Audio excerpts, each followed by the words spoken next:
রহমানির রহিম। আসসালামু আলাইকুম রহমতুল্লাহি ওবারাকাত। আমি নাজাত মোহাম্মদ আলমগীর হোসেন।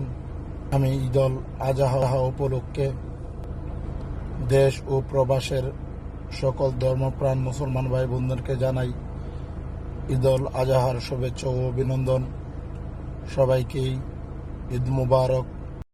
আসসালামু আলাইকুম প্রিয় দেশবাসী, আমি মোহাম্মদ ইমরান খন্দকার, সৌদি আরব প্রবাসী।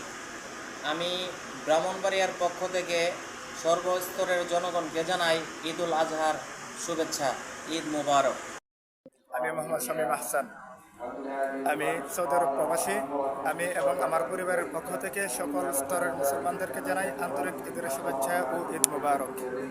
দেশ ও প্রবাসে যারা অবস্থান করতেছেন সকলকে জানাই আমার ব্যক্তিগত পক্ষ থেকে পবিত্র ঈদুল আজহার শুভেচ্ছা ও অভিনন্দন। ঈদ মুবারক। আসসালামু আলাইকুম, আমি কামরুল ইসলাম আপেল, আমেরিকান প্রবাসী। ঈদুল আজহারের উপলক্ষে সবাইকে জানাই আমার পক্ষ থেকে এবং আমার ফ্যামিলির পক্ষ থেকে ঈদের শুভেচ্ছা। ঈদ মুবারক। আমরা ব্রাহ্মণবাড়িয়ার সকলকে ঈদ মুবারক জানাই। ঈদুল আজহার ঈদ মুবারক। সৌদি আরব রিয়াদ থেকে, আরা থেকে। আসসালামু আলাইকুম। সকলকে জানাই ঈদ মুবারক।